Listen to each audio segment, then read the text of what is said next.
welcome back to another episode of Real Estate Renovators. For those who don't know, I'm sure everyone knows now, but I have to say it anyway because I get in trouble from my two co-hosts if I don't. Real Estate Renovators is the business advisory show for real estate professionals. Now, today we have a great guest on board. I think Bill picked him because he's also Greek like Bill. Bill, and handsome like me too. Well, debatable, but we're going to go with it because I know you're feeling good today.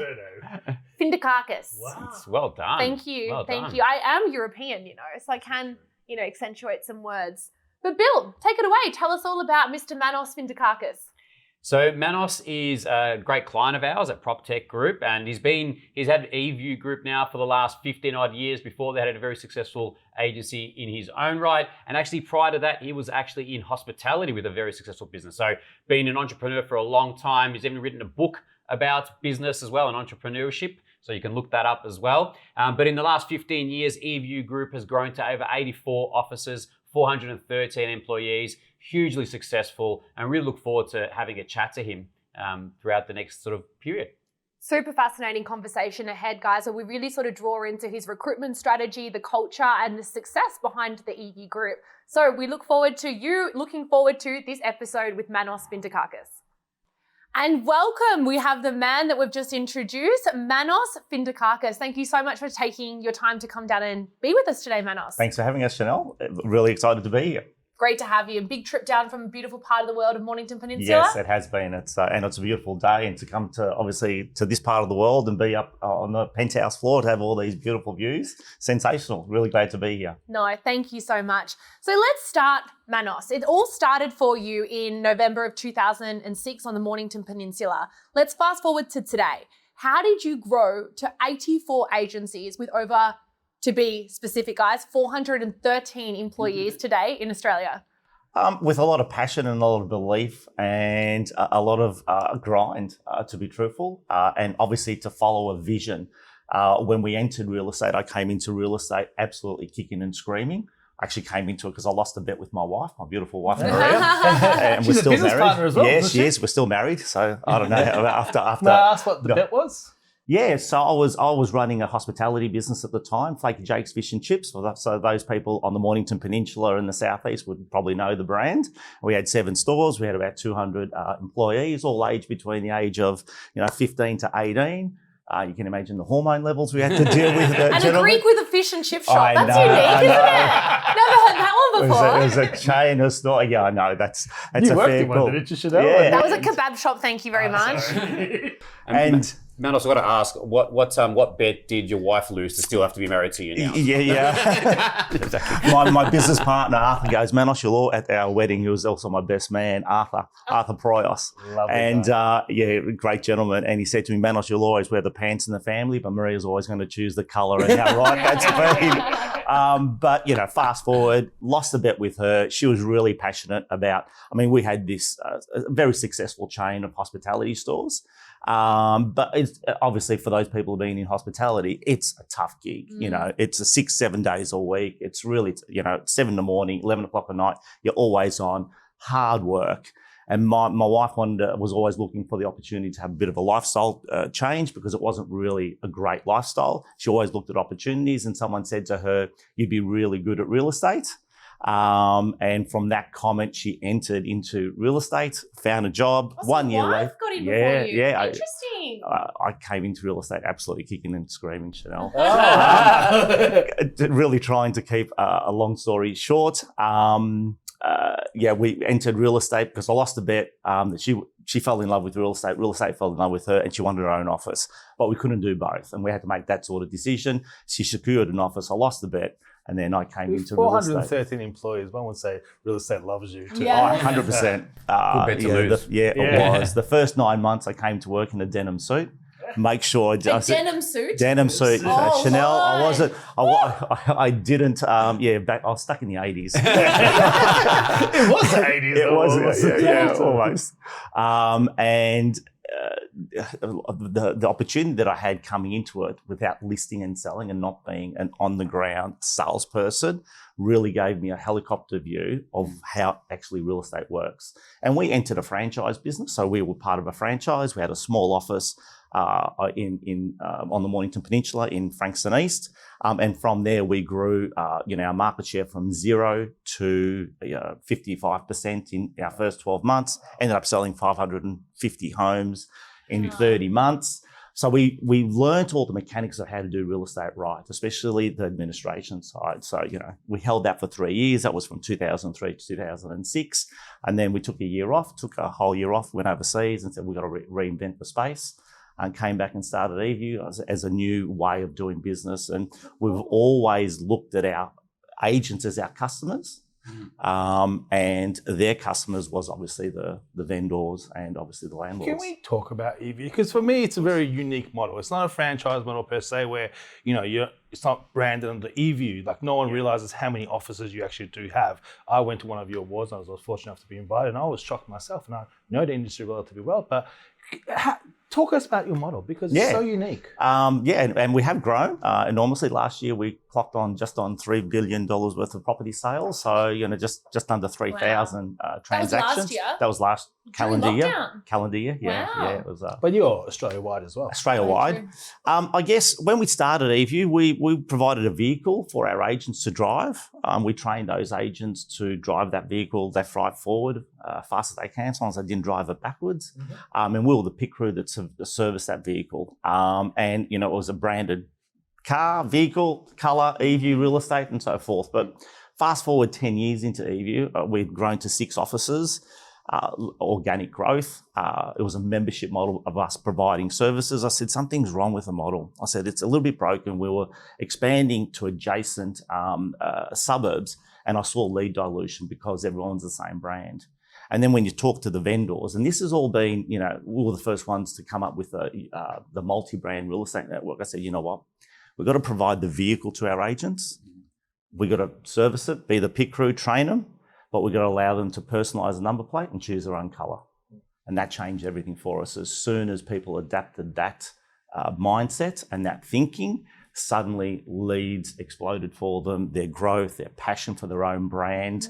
There was stickability as well for them, and they were building their equity, and it was all about them. And, as our business morphed from B2C to a B2B business, and that's how we grew. So you allow they're not franchises, they're members. No, they're members. Basically brand or whatever they want, their own branding, and you provide all the support and back end and technology.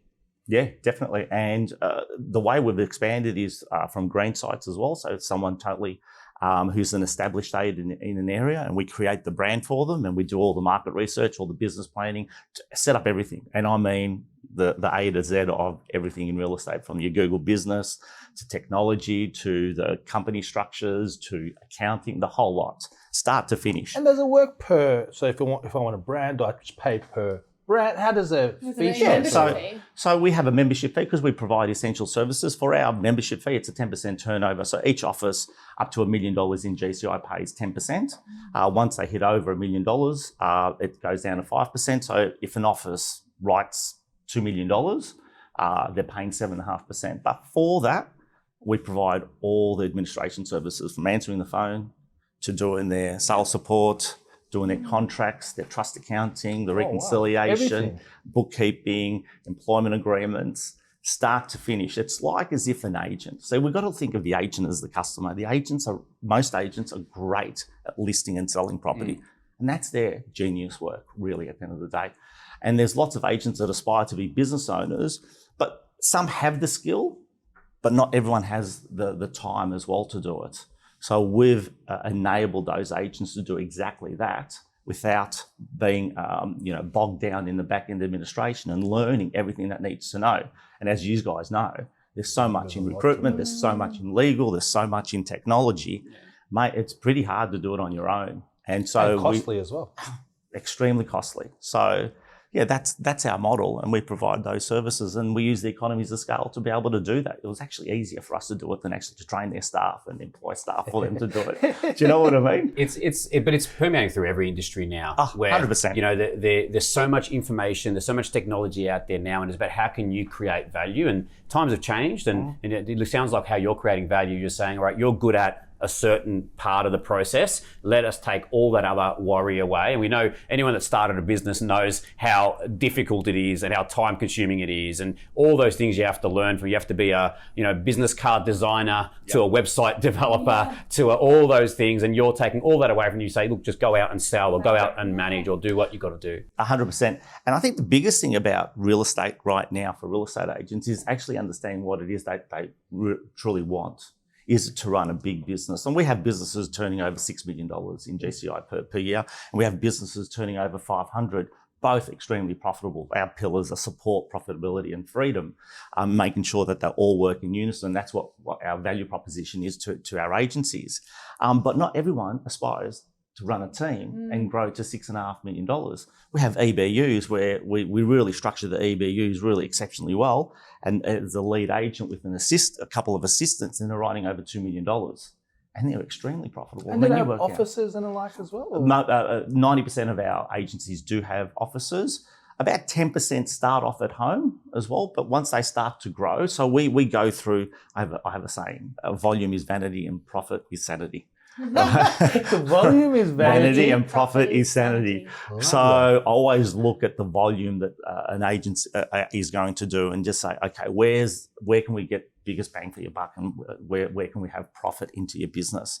So you either grow into it. So, for example, a classic example is Foxton Wood, one of our New South Wales team. 2 young kids were in one agency for 18 years. They started their career in this particular agency, really well known, but they aspired to do something for themselves. But the last thing they wanted to do was all the administration side. They joined us just at the end of, or the beginning of COVID. They had a 6-month restriction of trade, so they couldn't operate within a particular area. But through that time, we're able to set them up, get them established in regards from systems and process, but they started from home. In their first year, they wrote 1.4 million in GCI.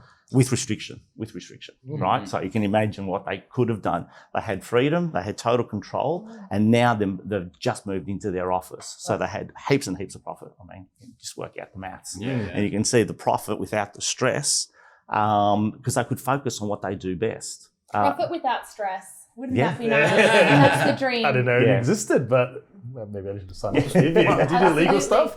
One of the hardest things when starting a new business as a new business owner is knowing how to manage staff and how to do all those tedious things in the back end. So if you could just concentrate on doing the sales bit as a real estate agent and not having to worry about all those other tedious, really difficult things like recruitment, like legal, like tech, that would make it so much easier for sure. Absolute game changer. Before we continue on, Rexy, we'll be back after a very short break.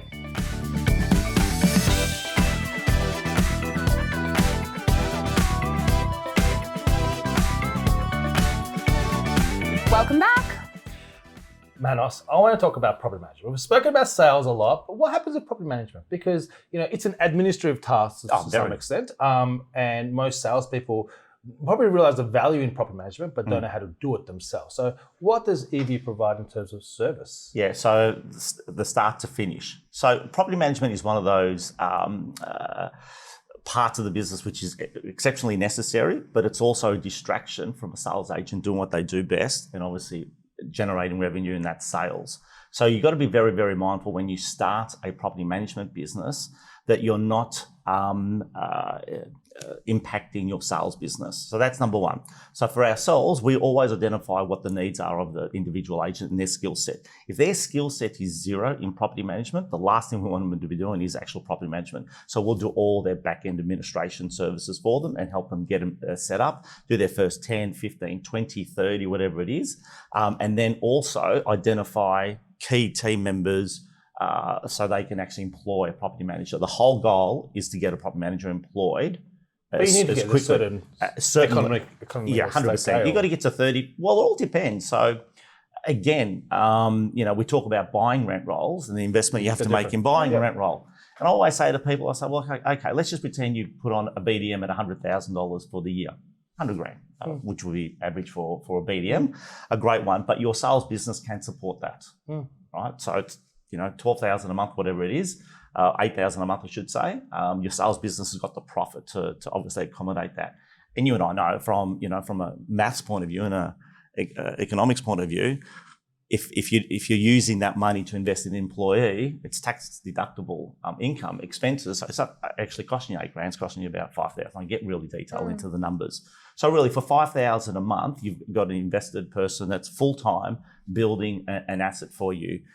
To get that asset to 2030, it's very easy for BDM to get a division to 30, 50, 100 properties, depending on obviously the leads coming in from the sales department within 1 year. So if you look at it from a cost perspective, do I invest in buying once I have the cash flow to employ someone, or do I invest profits from my sales business into property management? Again, which way would you go? And we've done it both ways. It's about finding the right BDM as well, I suppose. And the individual, very difficult to find as well. Yes, it is. And it's also the DNA of the sales agent, because some sales agents aspire to have property management and they get into property management because they're going to be involved. They're the director, they're the owner now, and it's going to take time away. And a lot of directors find that challenging. So sometimes it's better to partner up with another adjoining office that's got PM and have a relationship with that department, retain some ownership and get some profit out of there. So a lot of our team members are doing that as well. So again, can you help facilitate that? 100%. There's Rex, in real estate, there's not a one size fits all. And we're in a people business. People have different aspirations. So our role is to amplify leaders in our organisations. As leaders, our role is to identify those leaders out there and then to amplify them and give them the skill set, but also the different choices that they have that they might not have thought about, and different ways of doing business, and going through what is it you really want at the end. Is it ego? Volume is vanity, profit is sanity. Is it ego that you want to get to 100 properties, or is it you want an asset, wealth, or is it money you want to get recurring? What's the end goal? And then reverse engineer it to build a business plan. And you only have to do it once, and then everyone's on the same page. Their team's on the same page, we're on the same page, we're all driving the same goal to achieve that.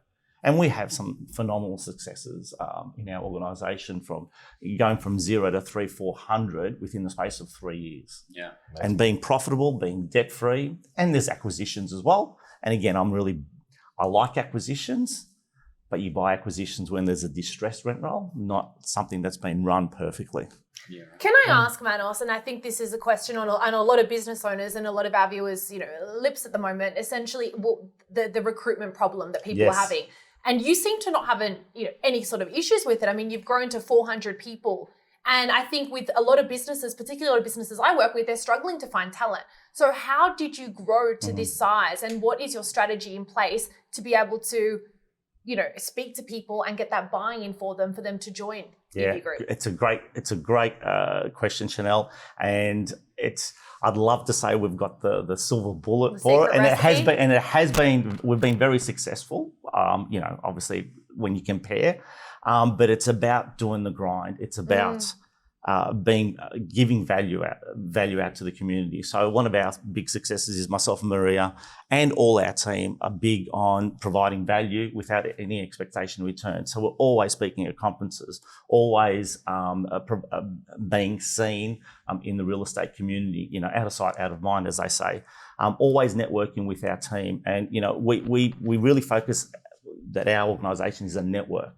And we're a cross-listing network. And, on the Mornington Peninsula, for example, 2 in 7 of our sales are cross-listed and sold between agencies, between different member agencies. Do you have a formula for it? Like, do you have a rule book within your agencies? Yeah, definitely. We have rules of engagement in the sense that, if someone lists a property, and that's 75% of the commission will always stay with that agency, and whatever that agency's, obviously remuneration is for their team members stays in there. And if another agency sells it, it's 25% goes to the selling agency. And obviously it happens within offices, so it's a 75-25% split. So we protect the lister, but we also protect the vendor to make sure that there's that competition, and we're introducing a reason.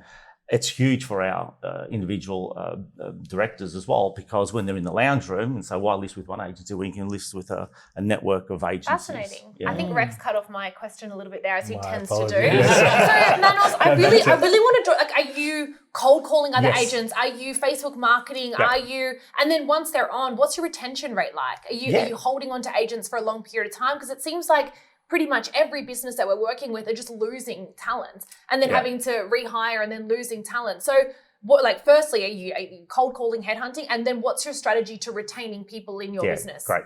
So from cold calling, yes, we do the cold calling. So usually it's through introductions as well. So we have a referral program within our network for obviously team members, and most of our growth has come from our internal team. It's like agents, you know, your best referrers are people you've actually transacted with. So you offer, say, $5,000 if you refer a successful agent or something like that. It's an ongoing revenue stream, and it's not something that we highly promote within the. It's just when someone does a good thing, or by the way, this is how we're going to, and like, oh, I didn't do it for that, and they never do it for that. Do you know what I mean? Because it's bringing the right people, so that retains the culture. We have had pures previously undetected recruitment errors. So, this is a new word for me. I'll take that. That's not mine. That was Bradley Brown from Fletcher's. So we're good friends. And I remember him saying that comment. You know, sometimes you make, you know, recruitment errors, and we call them pures, previously undetected recruitment errors. Again, I think going back to the type of people that we attract and we find, we have an email list. We continually send out blogs and value add. We always invite people to our training sessions. So I think it's sort of like try before you buy sort of thing. So that's a really good strategy that we're using. So they can come in, they can be part of our social community, they can be part of our training sessions and see what we offer. And the most important thing, I say, look, it's not always about Manos, Maria and Arthur and all the rest of the corporate team and all our other business partners that we have in the organisation. It's about all the other members that you work with. So when you join a network, and that's why we class ourselves as a network, it's just as important who's in that network. So don't join, you know, the Eview Group, even though we're rebranding, to be with Manos and Maria. Join it for the adjoining offices. So we use that strategy. I like that. Yeah, because I want them culture. 100%. It's all about culture at the end of the day. We talk a lot about that on this show, Manos. Bear with us. We'll be right back after a short break.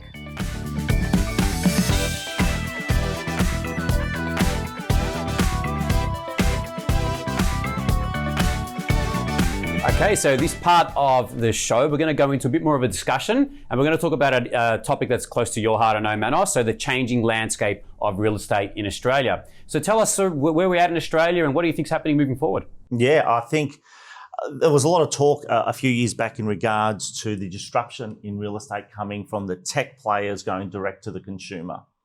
When I heard that, I went, yeah, no, that's not going to happen, because you can't replace the last 30 metres, the walk up the driveway. There's too much emotional connection in a sales transaction, and you need that human element. And I think the more we embrace technology in our offering, the more the human element needs to be introduced. So I always felt that was never going to happen. I think it was going to enhance the real estate process, make it easier for the sales agent, more productive, I would think, more efficient, and of course the client experience to be enhanced. And that's the whole purpose of it. But I always felt that disruption was going to come in the way that agents were engaging with their principals. So there's three types of businesses out there in real estate. There's the micro businesses, the EBUs that are really, really profitable, run really mean and lean. Then you have about 85% of the businesses that I call the corner store, the shop front corner store, the mum and dad sort of operations. I've got 2 or 3 sales agents, 100, 200 property managements. And then you have what we call the enterprise businesses. And I really feel that middle gap we're going to lose. Yeah. That middle gap. I think we're already seeing that happen now in the space, just with the changing landscape, with, you know, the Great Resignation and all the rest that's occurring. People are no longer drawn to the shop front. They're going to the bigger enterprises because they're tech savvy. There's flexibility. It's interesting you say that you predicted that, because we see it from the recruitment front already happening now. But I'd love to ask you, Chanel, we're in the process of organising our team. Yes, I'll be your recruiter. to go to a 4-day work week. So for all our administration staff, we always talk about lifestyle for our agents. We build these EBUs, but our big goal is for our administration staff to go to 4 days work week. So we've got a process in place by the end of this year that, without reducing their wages, they obviously go to the 4-day work week. We really want that for our Efficiency admin. will be deteriorate. They've already had studies of this. I think it's Sweden that's doing it at the moment. I think so. They Productivity went through the roof, apparently. compressed work weeks, and unfortunately with our sales agents we can't do it because it doesn't matter how compressed their work 7 days a week. we need them on. But with administration, absolutely. And I think the studies, I'm pretty sure, don't quote me, it was Sweden, and the productivity is through the roof. We won't tell anyone. No one's watching this, don't worry. But I think, Chanel, in regards to real estate agents, I think there's a myth that they have to be working 6-7 days a week. Oh, half of it's just they're fluffing around, aren't they? And also structuring their business. And I call it hire a PA for your PA. So we've got a process in our business. Hire a PA for your PA so that you've got high value people, if it's an EBU or in your office, that they're doing high value work, and then get a PA for that PA to make sure that they're doing the lower value work. And you're always Technology looking can at come into that lower. 100%, definitely. And I'd call it outsourcing as well. I think if you look at your processes as a business, and that's where the disruption is coming, outsource out. One of my great themes with our team is outsource, outsource, outsource. If you can outsource everything and you've got a business and you're not even working in it, you've got a great business. You know, the changing, what you said, I completely agree with. That middle section is deteriorating and it's going to not pass away, but it will get smaller. It's not efficient.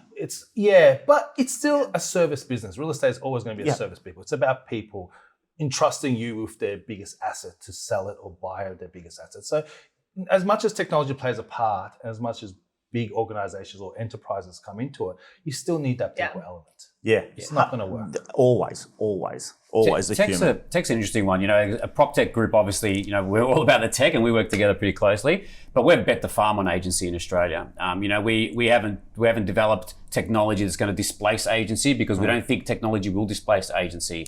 You know, it's all about building technology that's going to enable the agents so that, you know, we talked about this quite a bit on this show, but about removing those menial tasks, automating as many of those as possible so that you can concentrate your time on what you're good at and what gives you the most value and what gives your clients the most value, which is that face-to-face one-on-one interaction. Yeah. Well, that's right, Bill. I mean, I've got a client who has the most up-to-date tech. Like, it's next level. It basically generates appraisals. He's got everything, but he can't find people. And without the people, there's no need for the technology. So he's like, bring me people because we've got all this tech automated, but it just draws it back to the fact that, yes, you can have the best tech, the fastest tech, generated appraisals, but if you don't have the right people in there, tech doesn't really exist. Tech only exists because of the people in the business. Chanel, but I think the challenge we have in real estate, because there's the shortage of supply of great talent out there. Everyone's talking about that. But from a recruitment point of view, start them young, as in new to the industry, and put a process in place. So you as a business owner, it's your responsibility to make sure that you've got that onboarding process and that mentoring process, especially for the first 3, 6, 12 months of a person's real estate career. And the reality is in real estate, and we've seen it so many times within our organisation, we've seen agents, and they've got to have the right DNA, from zero to hero. And we're talking $1 million in GCI in their very first year of business. And I think people have to understand that's where the changing landscape is. And with the technology that's available, the freedom of information, information is there. What's the best lead source for appraisals? Just Google that and it's going to be there. You know, obviously lead generation, tech tools, all that, everything's at our fingertips. That just enables people to 100%. Do what they do. You still need that people element. Always. You know, Manos, we talked a bit about, you know, the new entrants to the market, and one industry that does that really well is the mortgage market, the mortgage broker market. The big franchise equivalent in the mortgage market is the aggregator, and those aggregators run every single quarter, every single month, they run an academy. And new entrants into the industry, they help them do their course, they train them up, and they bring them through the business because they know that there's only a certain amount of, you know, loan writers out there, and there's very hard to get the best ones. But if you can build through best practice guidelines, build the best operators from the start, they're going to be loyal and they're going to grow with you. So that academy type environment. 100%. But it sounds like Eview is an academy within because itself. Mortgage, the aggregates, they don't brand it as a brand. They just train people and give them the back end, which is what your company does. Interesting. Well, I think we could talk for quite a while on this. I think we're we going to have. need to come down to the Mornington Peninsula and do a Definitely. part B for this. Yeah. But in the meantime, thank you so much, Manos, for being part of our show. I think there's a lot we can learn. I think a lot of agents after watching this will be quite interested in the Eview franchise. They can email their resumes to me at Chanel and Titanium. I won't do that. But thank you so much for tuning in and being part of Real Estate Renovators. See you next time.